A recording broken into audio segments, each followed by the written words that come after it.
Hello students, a very very good afternoon. कैसे हैं आप सभी लोग। उम्मीद करता हूं कि आप सभी लोग अच्छे होंगे, स्वस्थ होंगे, मस्त होंगे और अपनी पढ़ाई को जोर शोर से जारी रख रहे होंगे। क्लास स्टार्ट करने से पहले मैं आपसे अपील करना चाहूंगा कि मस्त होके बैठिएगा, चौड़े होके बैठिएगा और बिल्कुल स्ट्रेस फ्री होके बैठिएगा, क्योंकि ये आपके भाई की क्लास है। जैसा मेरे पीछे आप स्लाइड पर देख पा रहे हैं, नेशनलिज्म इन इंडिया का एक बहुत ही इंपॉर्टेंट एमसीक्यू सेशन में लेकर आया हूं, जिसमें हम कई सारे एमसीक्यूज का हम प्रैक्टिस करने जा रहे हैं। बिना देर किए हुए हम पहले क्वेश्चन की तरफ हम आते हैं। पहला क्वेश्चन आपको यह बता रहा है कि हु लेड द चंपारण सत्याग्रह इन 1917। जैसा आपने पढ़ा होगा कि नेशनलिज्म इन इंडिया के जो चैप्टर है उसमें महात्मा गांधी का जब अराइवल होता है इन द ईयर 1915, उसके बाद हमको देखने को मिलता है कि 1916 के लास्ट में, 1917 में और 1918 में 3 सत्याग्रह मूवमेंट्स ऑर्गेनाइज किए जाते हैं under the leadership of Mahatma Gandhi. इसमें से पहला सत्याग्रह चंपारण बिहार में होता है, जो कि कुछ किताबों में लिखा हुआ है 1916 के लास्ट में होता है और कुछ किताबों में लिखा हुआ है कि 1917 में होता है। दूसरी तरफ हमको देखने को मिलता है कि एक प्लेस है खेड़ा गुजरात में, वहां पे सत्याग्रह ऑर्गेनाइज किया जाता है महात्मा गांधी की ही लीडरशिप में इन द सेम ईयर 1917। और तीसरा सत्याग्रह जो कि महात्मा गांधी की लीडरशिप में ही ऑर्गेनाइज होता है, वो होता है अहमदाबाद में कॉटन मिल वर्कर्स के द्वारा एक स्ट्राइक ऑर्गेनाइज किया जाता है, अहमदाबाद गुजरात में होता है। ये तीसरा सत्याग्रह इन 1918।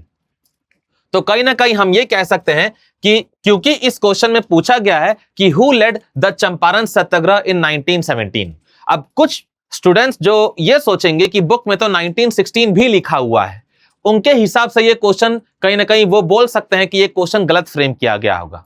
लेकिन एग्जाम में हमारे पास ये कहने का चॉइस नहीं रहता है कि क्वेश्चन सही है कि क्वेश्चन गलत है, तो ये ऑप्शन हमारे पास नहीं रहता है। तो इस वजह से हम क्या करते हैं कि जो क्वेश्चन हमारे पास अवेलेबल है उसी के हिसाब से हम करेक्ट ऑप्शन टिक करने की कोशिश करते हैं। तो यहां पे क्योंकि पूछा गया है कि हु लेड द चंपारण सत्याग्रह इन 1917, तो कहीं ना कहीं इसका आंसर जो है ऑप्शन नंबर बी हो जाएगा, महात्मा गांधी। ये हमारा, मैं आपको एक्सप्लेनेशन पहले ही दे चुका हूं कि चंपारण उस समय एक गांव था बिहार में 1917 में। वहां के जो किसान हैं वो 3 कठिया सिस्टम से बहुत ज्यादा परेशान चल रहे थे और कहीं ना कहीं इसी से परेशान होकर वो अल्टीमेटली महात्मा गांधी के पास जाते हैं और वो महात्मा गांधी से कहते हैं कि आप चंपारण चलिए, ब्रिटिश गवर्नमेंट के खिलाफ सत्याग्रह को ऑर्गेनाइज करिए और हमारी जो डिमांड्स हैं, हमारी जो मांगे हैं, उनको पूरा करवाइए। तो पहले क्वेश्चन का आंसर यहां पे ऑप्शन नंबर बी हो जाता है। अब हम चलते हैं दूसरे क्वेश्चन की तरफ। दूसरे क्वेश्चन में पूछा गया है कि रोलैक्ट एक्ट किस ईयर में पास किया गया था। यहां पे आपको 4 ऑप्शंस दिखाई दे रहे हैं मेरे पीछे स्लाइड पर, 1917, 1918, 1919 और 1920। अगर हम एक एक करके सारे ऑप्शंस की बात करें तो 1917 नहीं हो सकता है, क्योंकि अभी हमने पिछले स्लाइड में ही देखा है कि 1917 में चंपारण सत्याग्रह होता है महात्मा गांधी की लीडरशिप में। और कहीं ना कहीं हम ये कह सकते हैं, आपके चैप्टर में भी दिया हुआ है कि 1917 में मॉन्टेग-चेम्सफोर्ड रिफॉर्म्स आता है, जो कि अल्टीमेटली 1919 में गवर्नमेंट ऑफ इंडिया एक्ट बनता है। इसलिए हमारा यह आंसर तो नहीं हो सकता। 1918 की हम बात करें तो 1918 में हमको देखने को मिलता है फर्स्ट वर्ल्ड वॉर खत्म होता है और कहीं ना कहीं इंडिया में एक क्रॉप्स का फेलियर हमको देखने को मिलता है। हार्वेस्टिंग के समय क्रॉप्स का बहुत ज्यादा फेलियर देखने को मिलता है इन 1918, जिसकी वजह से इंडिया में शॉर्टेज ऑफ फूड देखा जाता है 1918 के बाद। तो इसलिए यह भी हमारा आंसर नहीं हो सकता है। अगर हम 1920 की बात करें तो 1920 में इंडिया में जलियांवाला बाग मैसेकेयर के खिलाफ काफी ज्यादा गुस्सा भरा हुआ था लोगों में और खिलाफत इशू को भी रेज किया जा रहा था मुस्लिमों के द्वारा इंडिया में। इस वजह से 1920 में हमको देखने को मिलता है कि दिसंबर के महीने में नॉन कॉपरेशन मूवमेंट और साथ में खिलाफत मूवमेंट, इन दोनों मूवमेंट को ऑर्गेनाइज किया जाता है एक ही साथ 1920 की अगर हम बात करें। इसलिए इस क्वेश्चन में सिर्फ एक ऑप्शन बचता है 1919, जो कि ऑप्शन नंबर सी है। यह इसका करेक्ट आंसर होगा। क्यों? क्योंकि जैसा मैंने पहले बोला कि 1917 में मॉन्टेग चेम्सफोर्ड रिफॉर्म्स आया था, जो कि आगे चल के गवर्नमेंट ऑफ इंडिया एक्ट बना था 1919 का। कहीं ना कहीं गवर्नमेंट ऑफ इंडिया एक्ट के पहले हमको देखने को मिलता है, क्योंकि ब्रिटिश गवर्नमेंट के द्वारा एक विश्वास दिलाया गया था, एक भरोसा दिलाया गया था इंडियंस को, एक प्रॉमिस किया गया था इंडियंस को कि अगर आप हमारी तरफ से फर्स्ट वर्ल्ड वॉर में पार्टिसिपेट करेंगे तो हम कहीं ना कहीं आपके देश को फ्री कर देंगे, आपके देश को स्वराज दे देंगे, आपके देश को इंडिपेंडेंस दे देंगे after the first world war ends. तो जब फर्स्ट वर्ल्ड वॉर जब एंड हो रहा था, उसी समय हमको देखने को मिलता है 1918 में एक सेक्रेटरी ऑफ स्टेट थे इंडिया के, जिनका नाम था उस समय सर सिडनी रोलैट। उनके अंडर में कुछ एक कमिटी फॉर्म की जाती है और उन्हीं के लीडरशिप में, उन्हीं के चेयरमैनशिप में उस कमिटी के द्वारा कुछ रिकमेंडेशंस दिए जाते हैं, जिन रिकमेंडेशंस को अल्टीमेटली एक बिल बनाकर सबसे पहले ब्रिटिश पार्लियामेंट में, उसके बाद इंडिया की पार्लियामेंट में पास कर दिया जाता है और यह बिल एक एक्ट बन जाता है और इसी बिल का नाम है रोलैट एक्ट। तो हमारा क्वेश्चन सेकंड का आंसर होगा ऑप्शन नंबर सी, 1919। फिर अगले क्वेश्चन की तरफ चलते हैं। Jallianwala Bagh massacre took place in. अब जलियांवाला बाग मैसेकर ये एक ऐसी अनफॉर्चुनेट घटना है जो कि अनफॉर्चुनेट होने के बावजूद ये इसके बारे में अलग अलग डिटेल्स काफी ज्यादा फेमस हैं। अगर इनका शॉर्ट में डिटेल्स देने की बात करें तो सबसे पहले हमको 6 अप्रैल 1919 को देखने को मिलता है कि 6 अप्रैल 1919 को पंजाब के अमृतसर में एक जलियांवाला बाग हुआ करता था। वहां पे एक पीसफुल मीटिंग ऑर्गेनाइज करने की कोशिश की गई थी और वो पीसफुल मीटिंग ऑर्गेनाइज करना था, वो पीसफुल प्रोटेस्ट ऑर्गेनाइज करना था अगेंस्ट द रोलैट एक्ट। और वो दो लोकल लीडर्स डॉक्टर सत्यपाल और डॉक्टर सैफुद्दीन किचलू, इन दो लोकल लीडर्स की लीडरशिप में ये पीसफुल प्रोटेस्ट, ये पीसफुल मीटिंग ऑर्गेनाइज करना था जलियांवाला बाग में। ये थी 6 अप्रैल 1919 की घटना। उसके बाद 10 अप्रैल को हमको देखने को मिलता है कि पंजाब के जो गवर्नर जनरल थे उस वक्त, माइकल ओडवायर, वो कहीं ना कहीं जनरल रेगिनाल्ड डायर को इनवाइट करते हैं कि आप पंजाब के पुलिस जनरल के तौर पर अपॉइंट होइए। 10 जनवरी को आते ही जनरल डायर डिक्लेयर कर देते हैं पूरे पंजाब में मार्शल लॉ।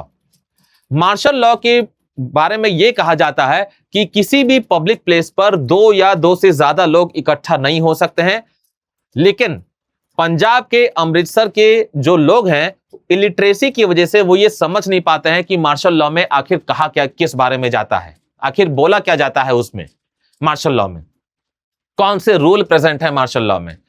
और जैसा उन्होंने प्लानिंग किया था, 13 अप्रैल 1919 को बैसाखी का फेस्टिवल सेलिब्रेट करने के लिए जलियांवाला बाग में ही एक मेला ऑर्गेनाइज किया जाता है।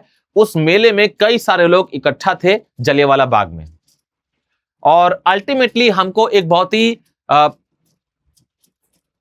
कह सकते हैं कि अनफॉर्चुनेट इंसिडेंट सुनने को मिलता है कि जनरल रेगिनाल्ड डायर के द्वारा जब उनको यह खबर मिलती है कि पंजाब के अमृतसर के लोग जलियांवाला बाग में इकट्ठा हैं और मार्शल लॉ का विरोध कर रहे हैं, क्योंकि देखिए अगर वो विरोध नहीं भी कर रहे हैं तो भी उनको, जनरल डायर को यह लगता है कि वो लोग मार्शल लॉ का विरोध कर रहे हैं। क्यों?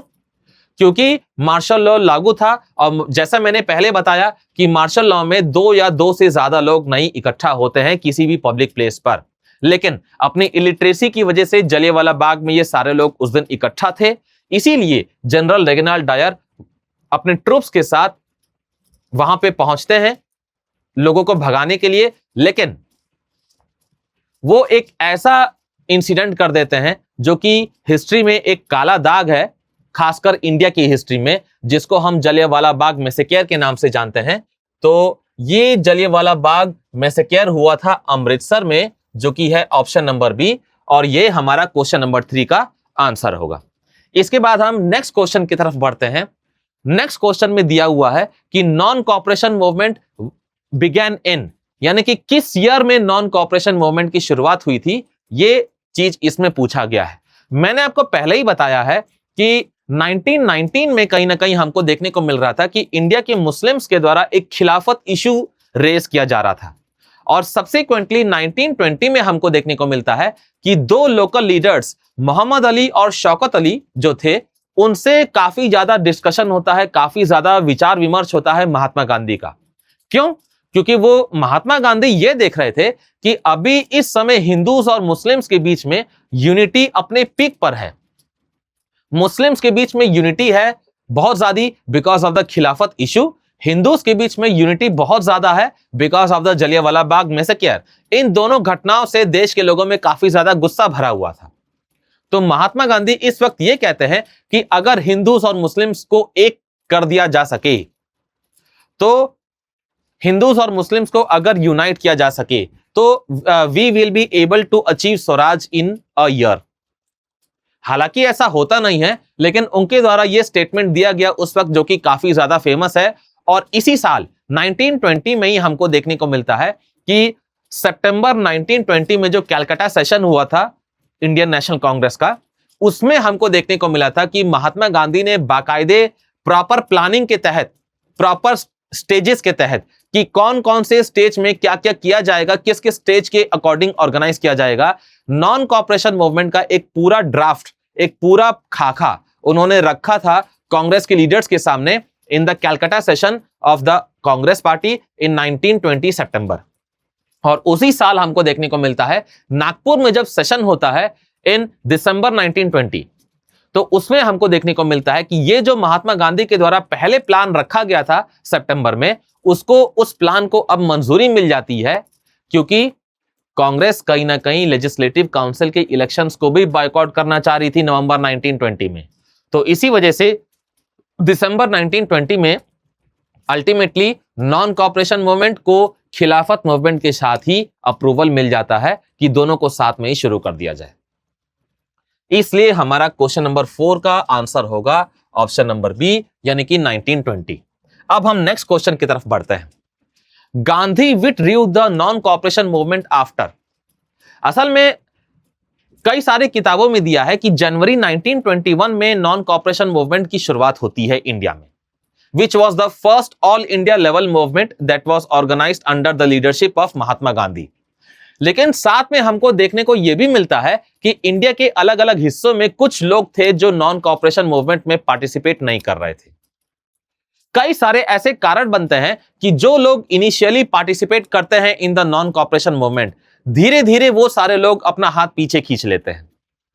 चाहे स्टूडेंट्स की बात करें, चाहे टीचर्स की बात करें, चाहे लॉयर्स की बात करें, किसी की भी बात करें जो अलग अलग प्रोफेशन में इन्वॉल्व थे या जो पढ़ाई लिखाई का काम करते थे, जैसे स्टूडेंट्स या टीचर्स की बात हम कर लें, ये सभी लोग पहले तो नॉन कॉपरेशन मूवमेंट में बहुत एक्टिवली पार्टिसिपेट करते हैं, लेकिन समय बीतने के साथ साथ हमको देखने को मिलता है कि ये उस मूवमेंट को छोड़ देते हैं, उस मूवमेंट में अपना पार्टिसिपेशन करना छोड़ देते हैं। इसके पीछे कई सारे छोटे छोटे कारण हैं।